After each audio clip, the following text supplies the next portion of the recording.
Hi everyone, this is Sudipto from Matrix. We'll wait for a couple of minutes for everyone to join and then we'll start the panel.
I'll start as more people join. But thank you everyone for joining us today.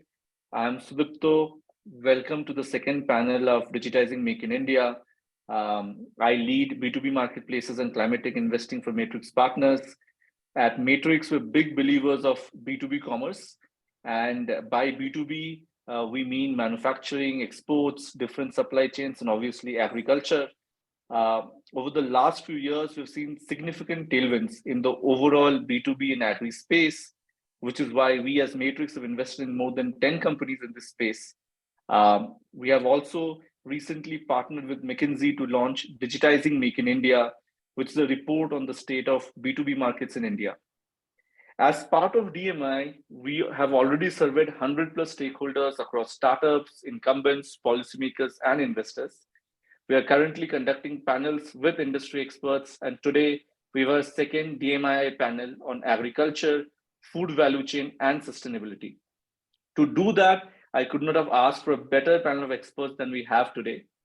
Before we introduce the panel, I'll hand it over to Abhik, my co-moderator from McKinsey, to introduce himself, and we'll take it from there.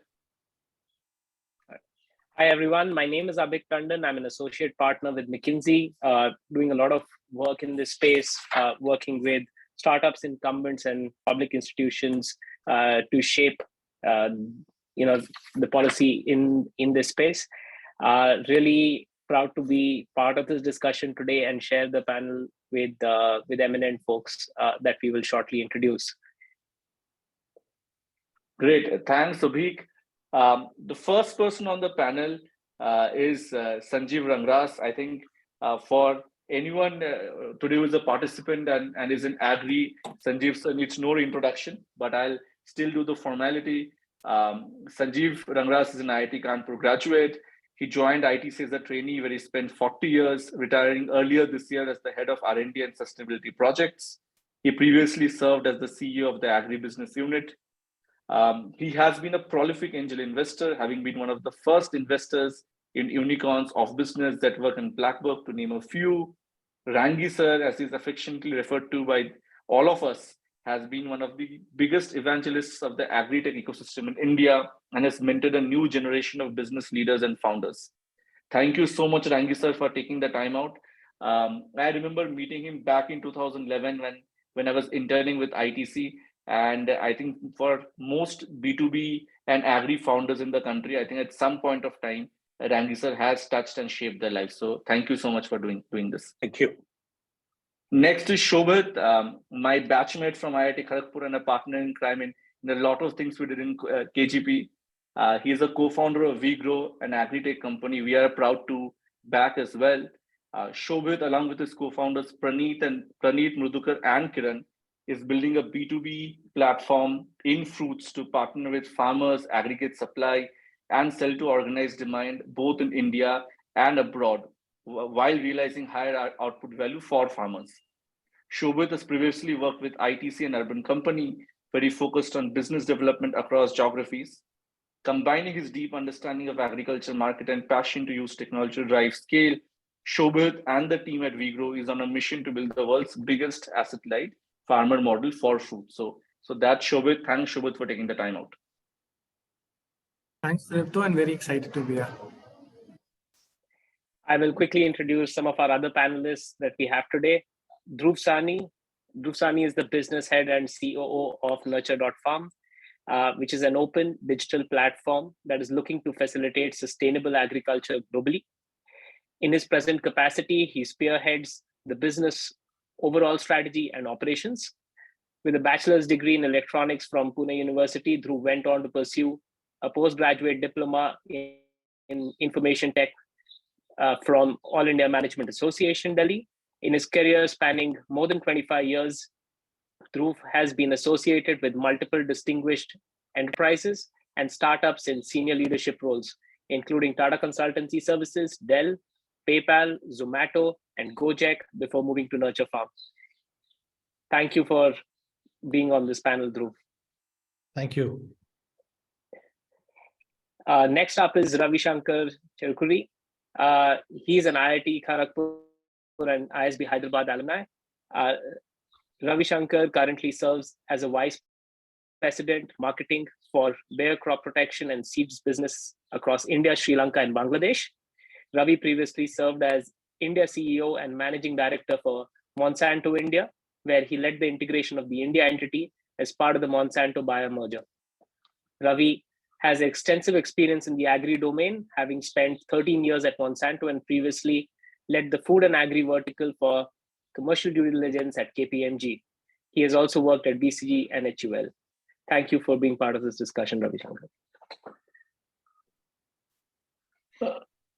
So thank you everyone for taking the time out. For our participants, as you can see, we have experts from various different facets of Agri, and we'll cover the entire spectrum in Agri across inputs, on the farm, outputs, sustainability, and government reform and policy.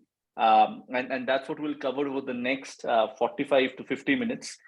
We would encourage that participants please ask questions. We will only spend around 30-40 minutes doing Q&A with us asking the questions. The rest 20-25 minutes will actually take audience questions. So look forward to the audience asking the questions for the panelists. I'll start with Sanjiv sir. So you have seen agriculture shape up in India over the last 20-30 years, right? So how has Agri overall as a sector changed in the last 30 years in terms of digitization of the farmers, improvement in farmer income, overall India becoming reliant in Agri and exporting to the world, government policy? How have you seen this sector shape up over the last 25-30 years? Thanks, Udipto. That question requires an hour to answer, but nevertheless, I will restrict myself to the 2 minutes you've given me. First of all, I have only a last decade plus experience in Agri, though I have reflected on the previous 10 years also. So if you ask me very frankly, have we seen any major change if I were to divide the last 30 years into two buckets of first 20 and the next 10? I don't think we saw much change happening. There were little bit changes. I think we are all aware of the ITC e-Chapal. We saw a little bit of, what you call the information disintermediation taking place, but nothing that we can speak of. I think the input fertilizers, etc., everything more or less remained the same. I would say the last decade, and especially the last 5 years, I would say is where I'm seeing a marked change. Because I spent time in Agri for the last decade or 12 years. So first 4 or 5 years, we were just carrying on doing the normal stuff. A little bit of issues on traceability, pesticide residues started coming up as the market-oriented economies of US, etc., were demanding that specification. But I think the last 5-6 years have seen a burst, because I think it is all got to do with the entire expansion and the evolution of the IT world, I would say. So I see IoT devices, which I had not seen in the last up to 2017-18, nothing that we could speak of. We had tried satellite imagery in the past, but I think right now, if I see satellite imagery, if I talk about drones, precision agriculture, agri-tech, AI, I think everything is coming together. So what we have seen as an inflection point in other places, I think the inflection point is happening right now. And to me, when I talk about agri, it does not mean only the crops. It also includes animal husbandry, etc. So I include the blue revolution and the red revolution also in that. The blue revolution is basically shrimp. If you see, India is one of the largest exporter of shrimps, etc. So I'm trying to include all those. And red revolution includes meat, buffalo meat. So if you read the 15th Finance Commission report, it talks about buffalo meat being one of the largest exports from India. So when you look at agri, you have to look at it as a comprehensive whole. And I would say this is the changes I'm seeing. A lot of people are getting involved in the import and the parts of the value chain. But to me, fundamentally, those companies which have deep tech in it, right? Much like what Shobhit is doing with Vigro and what Dhruv is doing in his area. And I'm sure Ravishankar Cherukuri will also talk about the aspect which buyer is up to. So I think fundamental, if you don't bring technology in just by a simple buy and sell, we're not going to make it. And I'm the big proponent of digital public goods for the entire agri domain. I feel that that is one area which we'll have to focus on so that Shobhit, Ravishankar, Sanjiv Rangrass, and Dhruv are not building their own road, but India is building one massive highway, much like the UPI and Aadhaar. Back to you, Sudipta. Thank you. Wow. Fantastic, Sanjeev sir. And we'll pause the UPI movement for agri and we'll come back to later, but that's a very interesting thought that you have evoked. Also completely agree on considering agri across different value chains, not only crops, but we are seeing that obviously Shobhit is building in fruits. We have portfolio companies like Farmart who are building in agri commodities, Captain Fresh who are building in seafood and animal husbandry. And we see this digital inflection happening across everything in agri, right? So great, fantastic. Hey, you must also comment on Bharat Agri and maybe Absolute Foods, or also have tech deeply embedded in it. Yeah. So across the spectrum and technology across the value chain. They were not your portfolio companies, maybe.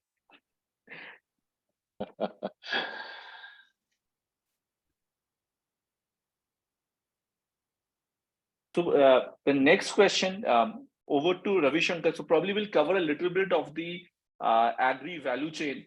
Ravi will love to hear from you on how the agri inputs part of the supply chain has changed. What are you seeing happening from the farmers' lens? How have their expectations changed, and what changes are you seeing in the agri input part of the supply chain?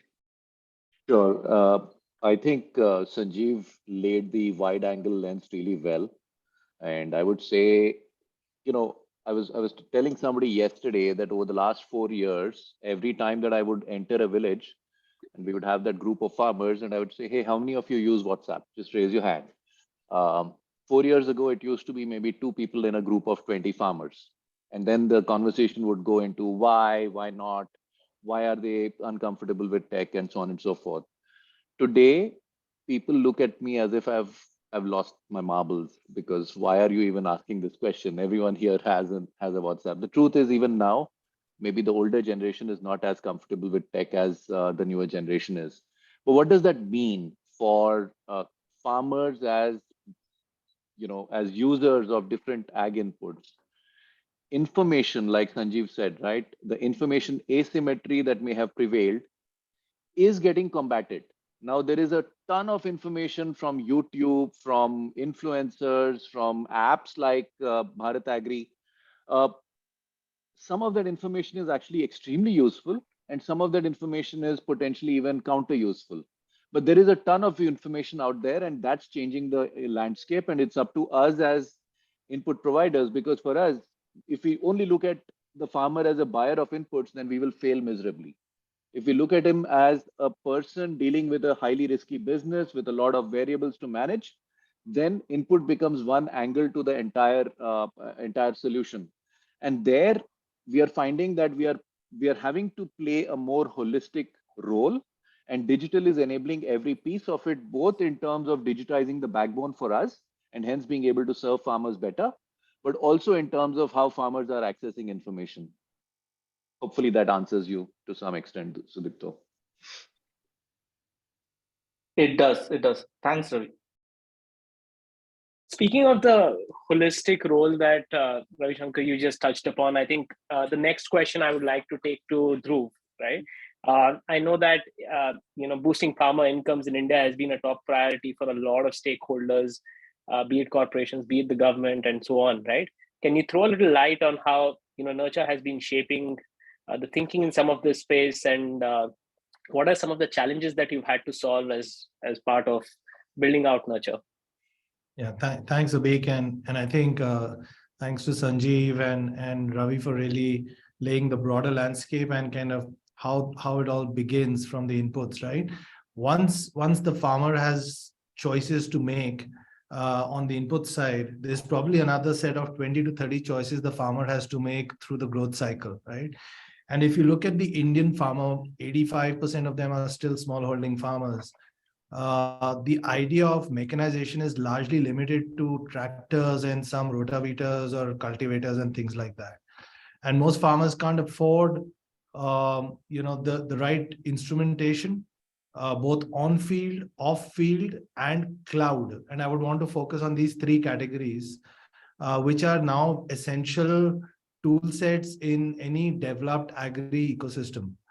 By on-field, I mean there's a range of implements and mechanization opportunities that can help boost productivity, yield, deliver better outcomes more efficiently at a lower operating cost. And this is something that at Nurture, we're trying to build through a shared economy model at a large scale. The second part is where, if you look at the whole idea of market linkage, both at the input side as well as the output side,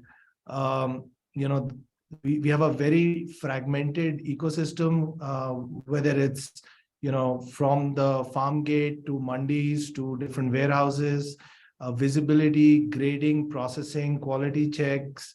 There's a host of things that need to happen where the farmer is actually heavily dependent on very old school methods, very traditional methods, none of which are helping create better traceability and systems for the long term, both in terms of quality management and visibility, resulting in better pricing, but also in terms of wastages through the supply chain infrastructure. And I think one of the initiatives the government has taken, which is around ULIF, which is the Unified Logistics Interface Program, which is meant to integrate value chains across not just agri but across the board, can be a game changer as a part of the Gati Shakti initiative that the PM has launched. So I think that will deliver a off-field infrastructure linkage, which can be transformational. And finally, when we look at some of the cloud-based infrastructure, which I think Sanjiv alluded to around the UPI movement in terms of what is the agri stack that we need to drive, better visibility in terms of land records, creditworthiness, range of pest diseases and solution sets available through all the input and crop protection companies. I think creating better stacks there, which can then deliver better solutions, is another opportunity area which is largely untapped. So if we look at these three pieces, this is how we are looking at problem solving for the farmer and deliver very simplified solutions to them at their doorstep. Got it. It's fantastic. A couple of interesting points that you mentioned, Dhruv, and more on the output part of the supply chain and doing linkage well. And I'll move to Shobhit on this. Shobhit, you have been managing the supply chain for fruits, right, with Vigro and building India's largest B2B fruits company. Take us through a little bit about what are the challenges in solving for wastage, etc., in the output part of food supply chain. So that's one. And second, tell us more about what the end customer wants, and how end customer demand and preferences have changed over the past few years. Thanks, Sudipto. So basically, I think we all agree, I think in perishables, especially wastage is one of the biggest levers where we could create value for the entire ecosystem, whether it's us or even the customer in terms of pricing and overall realization. The biggest challenge for wastage, if you see, is not always storage, and that's one of the core reasons that I do understand that you have to store well, you have to keep it well, temperature control, transfer. But very specific to when it comes to an industry like fruits, where most of the consumption is tabletop, and if the consumption is in tabletop, you can't store it in cold because once you take it out, or if it's kept for a longer time, there is a surface level impact, and it does not look good enough to consume. So and our wastage as a company is just 2% today. So what we really did is we need to build a massive business of high liquidity of demand and supply. And I think that's where most people miss out, wherein they really don't solve for different types of customers. Just an example, if you take an apple, for all of us, we generally have an example in our mind. But an apple today, there are 150 grades that's consumed in India, right? And every fruit has that. So unless and until you are able to tap all different types of customers, whether it's in tier 1, tier 2, whether you have some exports built in, you have some processing built in, unless and until you are able to actually build that entire liquidity of demand, I think managing that entire business, because at a farm level, you have to buy everything. Yeah. Farmer will say, "Sab kharido, varna I'm not interested to sell to you." So I think unless and until you actually manage that entire ecosystem of really high liquidity at both sides, it's very difficult to achieve it at scale. But beyond that, there's a lot of other innovations that are happening as a company. There are interesting parameters and different logistics controls you can bring in beside temperature. How much of aeration should happen?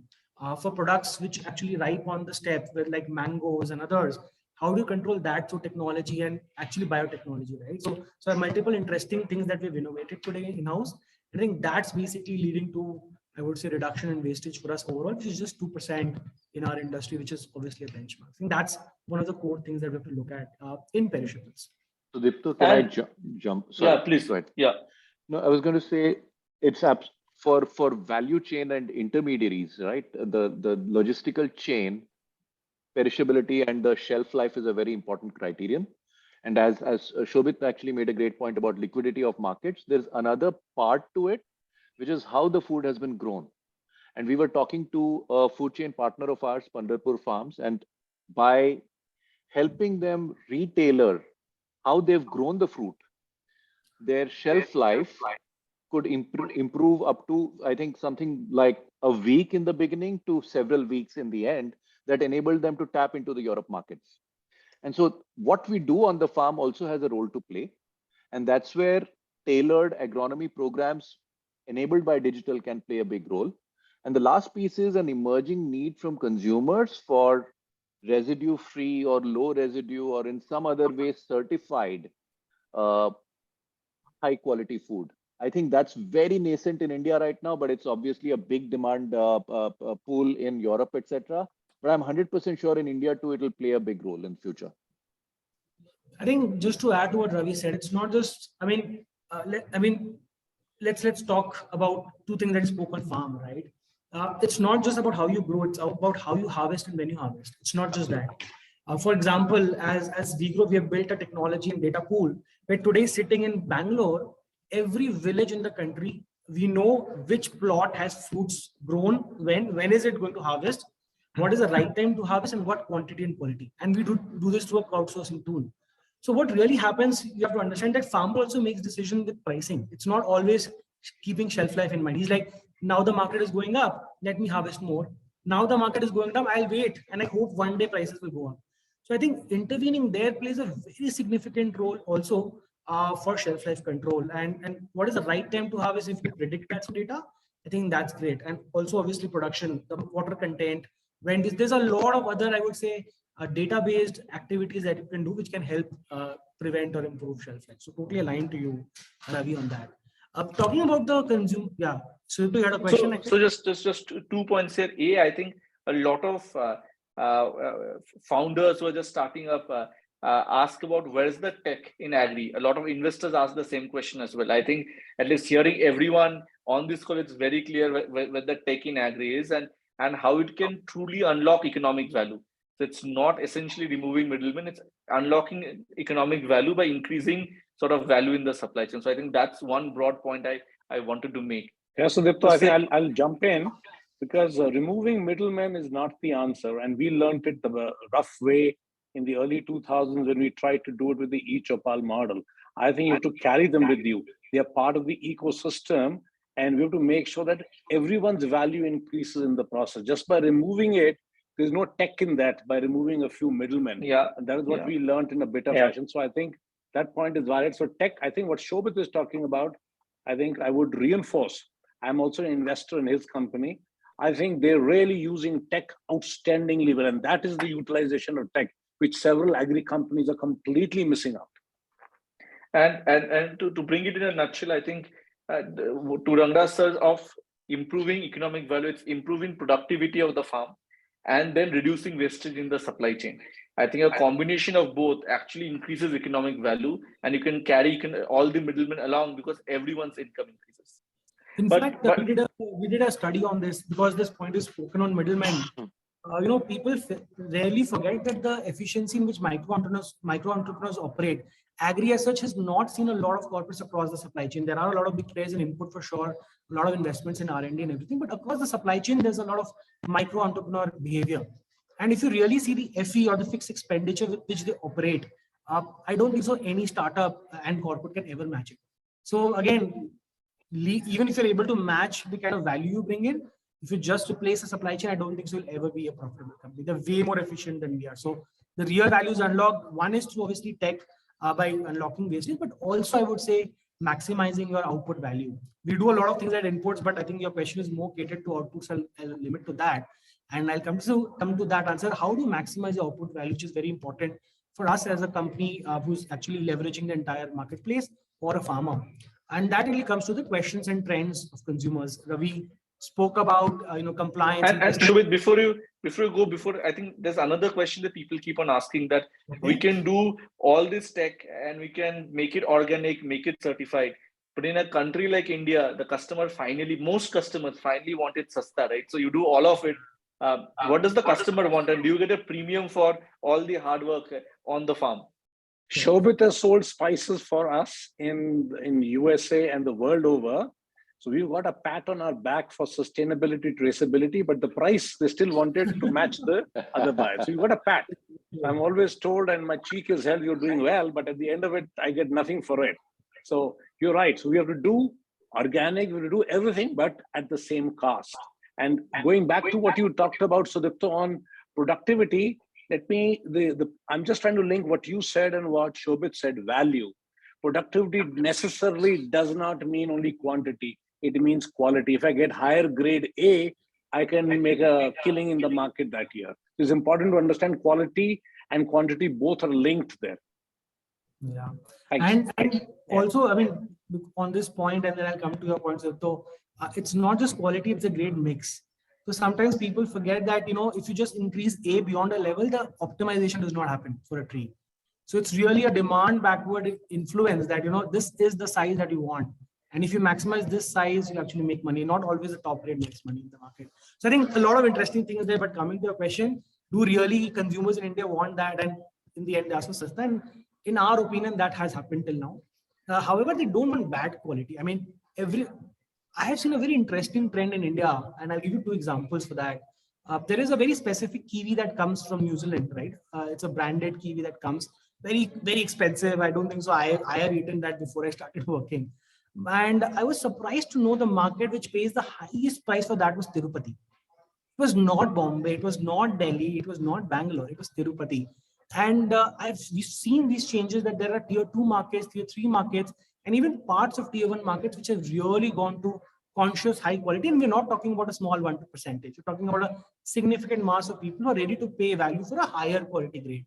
So now India is actually, in my opinion, competing with export demand. And that's why we see these challenges at farm, right? If you give a farmer a higher price for compliant, material for pesticide, he will always grow. But when he sees an alternative in India, which is almost the equal price for that grade, and he does not have to follow those practices, it's very difficult for him to change at a large scale. He can do it for a small scale, obviously. And that's what we saw, that Indian market, still, I would say there is a strong drive for quality, visual quality, taste, all that really, really matters. But when it comes to compliance in terms of pesticide, I think we're not there yet. I think there is an initial momentum and movement with some products, but I think as a company, I'm not seeing that significantly. But even good quality material, tier 2 playing a very, very strong value is a very strong hint for us. And our entire supply chain is built on that. Yeah. And it's not just consumers. It's also, you have to also Shobhit understand. Sudipta has to move on to his next question, otherwise he's finding it difficult. Acha. So I wanted to share this for the new Yeah, founders. good. This is important and it's linked to the climate change. Is that in agri now the entire predictability of supply is significantly impacted with climate change. And I think that's why the supply chain has opened up. And there's a lot of opportunity there for all of us to build in, wherein traditional supply chains of supply demand will not operate anymore. And I think because of this predictability where you can't manufacture agri, it's grown automatically and it's influenced with climate. I think that's the piece I think which will play a strong role. That's a very interesting point, Shobhit, that you make on the climate front. And I know that, Dhruv, you've been working at the intersection of climate and agriculture, and there are many interesting things that Nurture has been doing. You want to throw light on some of those and how some of the audience can benefit from your experience in it. Thanks, Avik. I think one of the things, just to pick up on the conversation, resilience at the farm level is defined by farmers' ability to stay in business fundamentally, right? And therefore everything starts and stops with that. If farmers can't make enough money and sustain their own livelihood, so the sustainability has to be broken down into 2-3 levels. So climate impact, impact of macroeconomic factors, impact of pest and disease. So sustainability has to be looked at sustainability for agriculture and livelihood for the farmer. And the second part of sustainability is, if the world has to feed 2 billion more people by 2050, we don't have more land and forests to cut. We don't have more freshwater resources. We don't have more fertilizer. We're already running out of all of these, right? So more from less becomes absolutely critical, in addition to the quality conversation. And one of the things that we haven't discussed in the quality conversation is nutrition, because while you can grow more, but if the quality in terms of nutrition keeps depleting, you're really not helping the population either. And so how do you address that? You have to address some fundamentals around soil, around emission. You have to address fundamentals around how do you get carbon back into the soil? How do you improve more bioactivity? How do you reduce the impact of chemicals and reduce the usage of resources such as fertilizers and water? And I think a lot of technology that we are trying to build, actually we're not trying to build, and Sanjiv keeps at least pointing out that we are truly trying to operate like a platform is. And this is where any founders who are looking to build new robotics, biosolutions, any interventions that can help the farmer for any specific crop, any specific region, improve soil health, this is where a lot of technology across the spectrum can really come into play. And at Nurture, we welcome all such opportunities, ideas, and innovations, so we can take them through our platform to farmers. We are on the cusp actually of becoming the first, hopefully, Indian company to actually generate carbon credits from agriculture by avoiding emissions. We have a deep focus on rice as a program, and we want to start building on the back of that. So I think we're literally on the 0 to 1, but this is like a 0 to 100,000 kind of a journey that needs to happen if we have to achieve those broader goals around sustainability. And there are huge opportunities across the board in every available area, from robotics to biosolutions to digital technology advisory. Like, there's a lot of work that India has to do and the world has to do to meet its objectives in this space. That's a great point that you make. And Dhruv will hold on to this point on opportunities, and I'll come back, because I think sustainability in agri and improving farmer incomes by helping them get carbon credits, I think is a big opportunity for the next 10 years, and we'll come back to that. But before that, we'll flip back to Rangrass sir on what you mentioned in the beginning, right? Taking the entire nation together. I think digitizing Make in India, the entire theme that we have started with McKinsey, is to take our small Indian all together in the journey, and all startups, matrix as well as non-matrix portfolio, have a big role to play there. But would love to hear your point of view on how government policy can come together and stitch it together to truly enable a step jump in agriculture over the next 10 odd years? Thanks so much. Yeah. Before I talk about that, so there are a lot of people listening in. My request is that if you ever get time, please lay your hands on the 15th Finance Commission report. ITC's chairman was the head of the committee. I did a lot of work. I did all what they say, the heavy lifting, along with McKinsey. And I think by Niti Aayog, it was acknowledged as one of the finest insights into the agri domain. So it's a 290-page document, but I think it gives a huge insights, and we spent almost a year doing it. So anyone wanting to understand how to go about it, please read it, at least excerpts of it. So I think few things which come to my mind, which despite a recommendation, we don't see much happening there is, let's see what has happened in Vietnam, Morocco, Ecuador. There are 3 examples that we have taken in that. So Vietnam, what happened was they fundamentally focused on 5 crops for the entire thing. And if I were to read out, I was just taking out a few things from that report. The success factors was focus on 4 or 5 crops. Clustered approach means everything happens together, right? So we are complicated by the state and central policies also. That complicates agri quite substantially. Center wants to take credit, state wants to take credit. That's another demon and monster to manage, right? Then they were measuring farmer realization as a percentage of export value, and it is the highest in Asia today. To me, that is a measure. See, farmer profitability kept at the core perhaps help everything. I'm not bothered about how much an organization makes, but is the farmer profitability improving? Then to that extent, the government has looked at customs, other costs. They've made utilization of river transportation mandatory for this. They've reduced costs there. And they've negotiated free trade agreements for some of these areas, for these crops. So I think there is no single answer for this.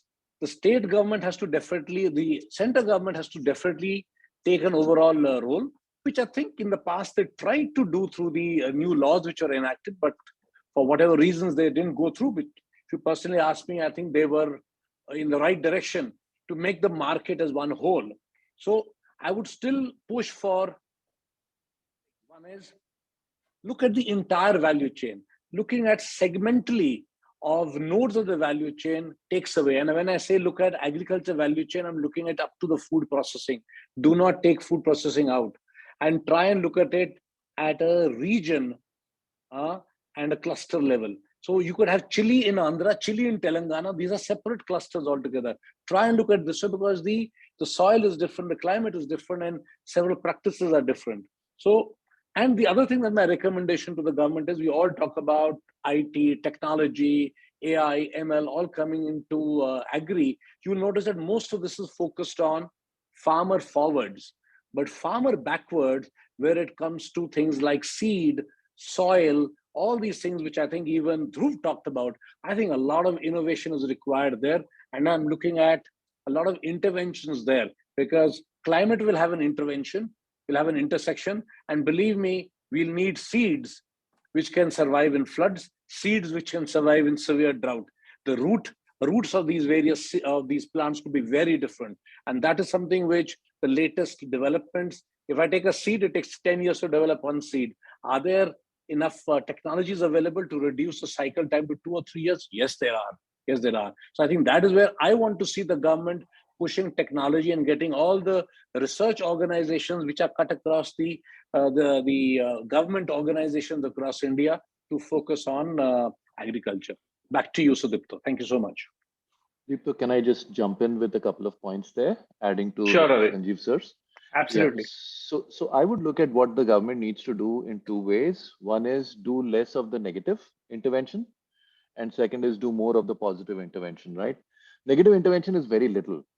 It's primarily about the policy instability on import and export.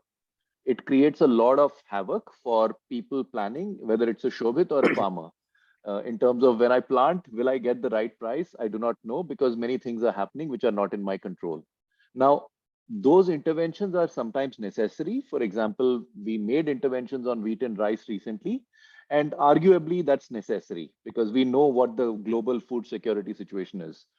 But if we can segregate and segment crops to say, hey, these crops we are earmarking for development into export destinations, while these crops are food security issues and we do not promise anything, at least some semblance of predictability and stability of policy will be a good thing for the sector as a whole. The other one is doing certain things which actually can only be done by the government. Private players will never be able to do it. To give you an example, the entire agri stack, right? We've been speaking about it. I doubt that any private player will be able to pick up all the land information and everything else and put it into an information hierarchy across India. So some of those, how do I say, public platforms, the government can play a role. Some of the infrastructure at a local level, the government can play a role. I think the government is doing something very good with the creation of clusters, which Sanjeev, it sounds almost like taking inspiration from the Vietnam example that you gave to say every district, what do we have a competitive advantage in, and then focus on investment behind the competitive advantage to create value chains emanating out of that. So these are some thoughts that I just wanted to add on. Got it. Got it. Fantastic, Ravi. And I think the focused approach that Rangrass sir, you and Ravi mentioned, right? I think that's the right way forward. So thank you so much for mentioning that. We will open audience questions. So request everyone in the audience to ask the questions that you have. Before we do that, I have a rapid fire one question for everyone in the panel. And maybe I'll start with Dhruv. The question to everyone is, for early stage entrepreneurs or people looking to start up, right? If there is one advice you have or one white space that you have in your mind that a founder should start up in, would love to hear your views. 1 minute rapid fire answer. I'll start with Dhruv. Great. I think there are 3-4 areas: robotics, greenification or electrification of mechanization opportunities, and miniaturization of mechanization opportunities, because a lot of the infrastructure that is generally available is for large scale farmers. So I think if we focus on these 3 areas along with soil health, these for me can be the game changers in the years to come and feed directly into better productivity and sustainable growth. So build for small farmers, enable them to operate at the same leverage as large farmers. I think that's the takeaway from Dhruv. Shobhit, what's your point of view? And solve for the soil. Very important. Got it. Shobhit? So again, I think 3 areas that we look at, which could be very, really big in long term. One is, I think, farmer financing. While there are many instruments available, but when we actually go in the market to also see partners, we have not found one. So if anyone is interested or is doing, we would love to connect. So with the financing farmers, a lot of horticulture, non-horticultural farmers to horticulture movement needs financing, and that's not happening really. So that's one. The second would be, I think, the labor force. There's a lot of specialized job now farming is getting. Now that we increase productivity, we increase quality, there is specialized job of pruning and others, and it's very difficult to get quality labor. So I think if something can come up there, and I and Sanjeev sir were discussing about a gig economy concept like Urban Clap at source. So that's something very interesting to work on. And the third is exports for processed. I think it's generally very difficult to replace a whole fruit or a whole product because consumer in that country do not want a shift in quality or taste. But when it's processed, interesting things like insect protein is something very interesting I'm hearing, or protein in general, which is processed form. I think the movement and the acceptance is very good. So if you can build higher quality or higher price, better price, I think you should look at that space also. So these 3 I would say.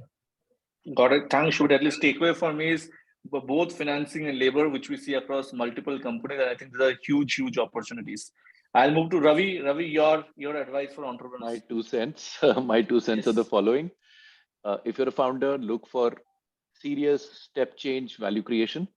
Marginal value creation will put you into extreme competition and will lead to extreme cash burn, which is not beneficial. You can see that happening in ag input, B2B, various kinds of companies, and you can see that happening. But if you create supreme value creation, you can have a very good play, which is economically sustainable.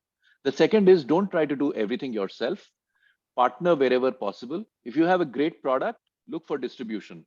Distribution could be other ag tech players who've cracked distribution, or it could be companies like ours. We have BLF centers or buyergrams where you have ready markets for some of the products and services, or it could be Dhruv's nurture farm. It could be anything. But if you're trying to do everything all together, it's a wasteful exercise. Try and partner up. Got it. Great. Thanks, Ravi. You said most of the things we try to tell entrepreneurs in board meetings. So thank you so much. Rangi sir, would love to end it with you. What's your advice? You've anyways advised maybe 10 odd unicorns on what they should do in life. What's your advice for budding entrepreneurs? My advice is don't get into agri, get into crops, right? It's almost like saying, I'm going to play a sport. You don't play a sport. You either play cricket or football. So be clear what crop you're getting. Each crop is so unique and different that you'd be surprised. Then look at India as thousands of micro markets of various crops. So try and focus small. Don't try and be a pan-India player. So a lot of us in the space get lost that we want to be a pan-India player. You can be in Andhra, or you can be in Telangana, you can be in Karnataka, and yet be very, very big. So to me, to be successful in a small area is extremely important.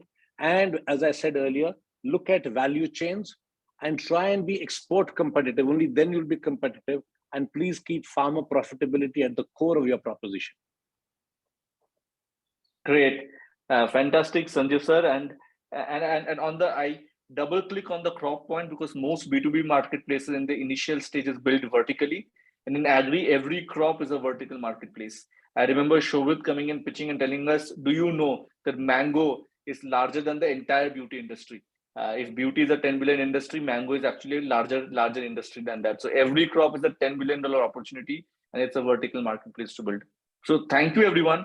With this, I'll open it to audience question, hand it over to the Matrix B2B team in Delhi to share some of the questions. We have Nitisha, Raghav, and Nivedit joining from Delhi with us. Hello, hi everyone. I'm going to start with the questions directly. There's a question specifically for Shobhit. It says, according to you, are farmers today price takers or price makers? And how do you see this narrative evolving? This is a great question. Basically, it's not fixed throughout the year, very honestly, because, when you look at perishable as a product, you can't store, and the entire pricing is decided by the dynamics of supply and demand. So I don't think so there is one answer whether farmer decides or the customer decides, depending on if supply is very less. Very honestly, you have to believe whatever the farmer says, the entire market just follows. And if the demand is very less, the supply is huge, we see customers making a much higher impact. But in general, when you look at perishables and horticulture, I think the overall dearth of supply at a global level in India is there, and I think farmers make more profit than the cost of cultivation. But it's really dynamic to supply and demand, because you can't manufacture it artificially or store it for a long time. So the next question is about, I think, carbon and agri credits. Do they represent a viable incremental revenue stream for farmers? And what are the hurdles we need to overcome as a country for this to be really realized? I can take a shot at that. I think the direct income from carbon credits really isn't that substantial. It's at best incremental. As I said earlier, I think the real benefit comes that by adopting regenerative or sustainable practices, you're able to create a more differentiated supply chain, but more directly, you'll see an impact on yield and productivity and better quality crops and nutrition. We've actually seen, because of more carbon in soil, the yield grows, but also we've seen that the protein level in wheat, for example, will go up, and the quality of the grains will come out better. So I think that's where there's a bigger impact in terms of what needs to happen and hurdles for doing more of this in India.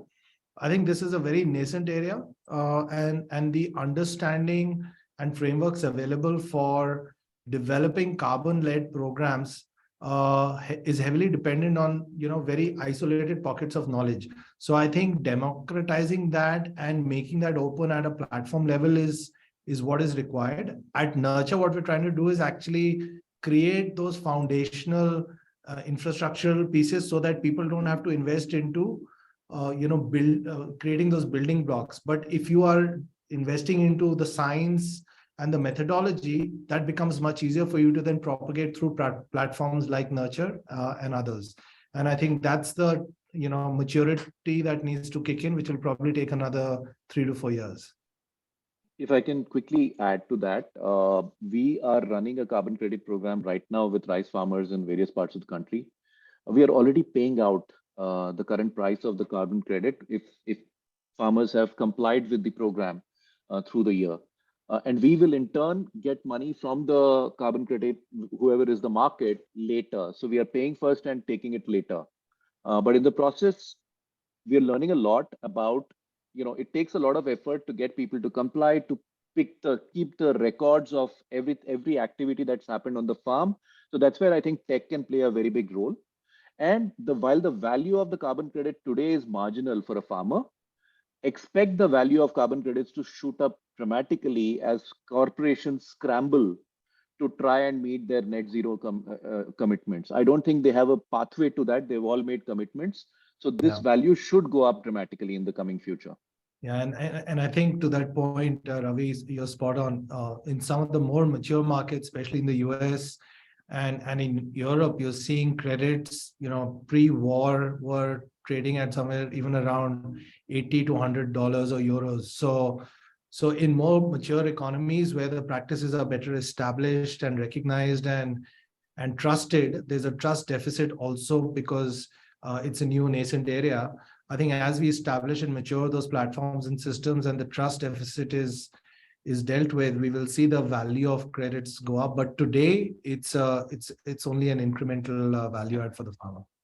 Yeah. Just to come in a bit, I wanted to comment on whatever Dhruv and Ravi have talked about.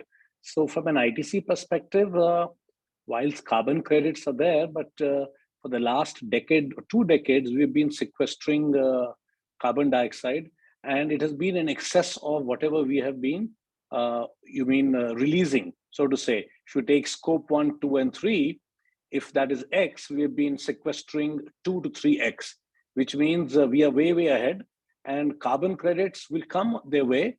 But the fact is that the organizations have to get ready to make sure that whatever they release in terms of carbon dioxide in scope 1, 2, and 3, do we have enough action on the ground to be able to counter it and get to net zero?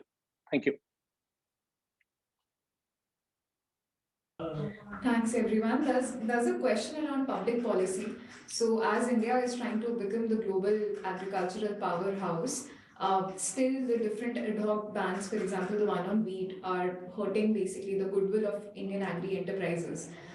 So how can lobbying, or if there could be some other rectification so that the policies are planned in advance and these ad hoc measures do not hurt the businesses of Indian agri exporters?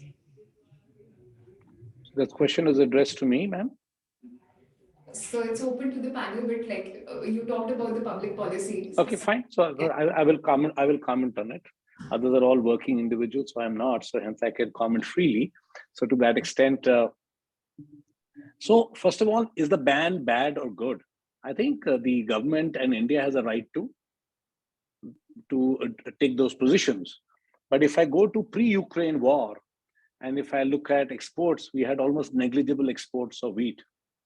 It was cheaper to import wheat than to grow in your own country.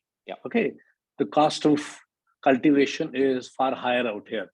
And hence, to protect the industry, we had put in import, taxes or custom duties, etc.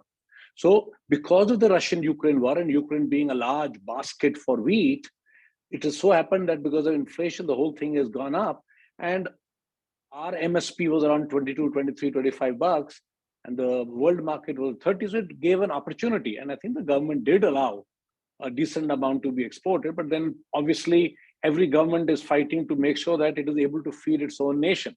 So as far as wheat is concerned, in the policies in the last 1 or 2 years, I think you can perhaps, give it a bit of a, you can ignore them because they're too complex issues. They're geopolitical reasons. At times we don't even understand what is going on. But overall, does the policy need to be a bit open and allow people to export? Yes, definitely. So I think we can only be competitive in India if we are competitive outside. So that is the biggest issue that we have. If you look at all our crops and you look at international prices, we'll always be lower productivity, and hence our prices will always be higher. So we have to get export competitive to be able to play on this international field. There is one additional aspect which can lead into policy is also around market linkage, infrastructure, quality and handling. And I think the government can help play a better role, because small things like foreign matter at the last mile actually brings down the quality and therefore the price that the produce can fetch. So creating better policy frameworks for handling and transportation can actually drive up the value for for the farmers in terms of final realization and exportability as well. And just add on to that, there's a question and I'll read it to Shobhit because you are in the same trade, where the question is that only 1% of bananas in India is exported. Does India have the quality to be export ready? So yes, I mean, there is a lot of farm interventions you have to do actually to make it exportable. The natural quality of banana does not survive the supply chain because it naturally ripens, right? So, but and interestingly, if you actually import bananas from other countries, it would be cheaper. Much to what Mr. Rangrass was saying, that our cost of cultivation is higher today. And we do not see a lot of movement of this because Indian consumers are still paying that price. So if as long as Indian consumers are paying that price for the Indian production banana of that quality, farmers are not incentivized to really move to a better quality unless until you pay a premium and you get an opportunity window for 3-4 months to some countries only. But most of the larger countries across the globe, each from Philippines, Ecuador, where the quality of production and pricing both are much better. I think if you need to move there, I think it's not just quality and pricing, but also the distance, logistics, last mile cost. That's 50% of the price. I think we have to solve all of it holistically. Got it. In fact, it's interesting. You can go to Chat GPT, and which I'm doing simultaneously, and putting in the questions, getting very interesting answers, and actually it's prompting me also to say a few things. So that's a nice way to look at it also, but though it gives you a complete thesis. And for entrepreneurs, as you think of building global businesses out of India, right? It's never the cost of raw material. It's cost of raw material plus cost of logistics, and that's actually your cost of goods sold. Which is a fair point that Shobhit has mentioned. And we might have the cheapest cost and the best quality, but if Mexico produces the same thing, then US will always buy from Mexico. So that's a very fair point that you mentioned. And so maybe one last duration of logistics, because if our logistical timeline to export to a particular market exceeds the shelf life, then you're dead in the water. So it's the logistical quality, roads, everything, the infrastructure that plays a role. And this is where I think the ULIP platform, which the government has launched, can be a game changer for us as a country. Got it. Fair point. Last question. We're running out of time. So maybe the last question from the audience and then we'll close. So the last question would be that the panel talked about buffalo meat being India being the largest exporter of buffalo meat. So do you think there can be an institutionally funded company in this segment given the lack of social approval that comes with it? No, it is perfectly approved. There's perfectly approved. The very, very large exporters from India. Even I was surprised when I read this or did the work on this, that it was a large industry. And there is a huge demand which India fulfills. To me, when I evaluated 150 options, the top 7 which came out, or top 5, buffalo meat was one of them. Amongst the others were rice, shrimp, mangoes. These are the top 5 which came out, which cleared all the filters of scalability, world competitiveness, etc. So there is a decent market there. Yeah. And when we look at, Sorry, and there's a lot of good startups that are already doing some good work in this space as well, including using IoT variables and optimizing for animal health and everything else in the value chain there. Yeah, completely socially acceptable in these areas. I know some of us may not take it in that spirit, but even I realize that it is a perfectly legal and a good market to be in. Great, fantastic. With this, we'll close the panel. Thank you everyone for taking the time out. Thank you for the audience for coming and listening and sending across the questions. Thank you, Shobhit. Thank you, Ravi. Thank you, Dhruv. Thank you, Sanjeev. Thank you so much for taking the time. It was a pleasure chatting with you all. Thank you Thanks so a much. bunch. Right on. A Thank you complete to all the privilege. panelists. Bye. Have a great day. Thank you. Thank you.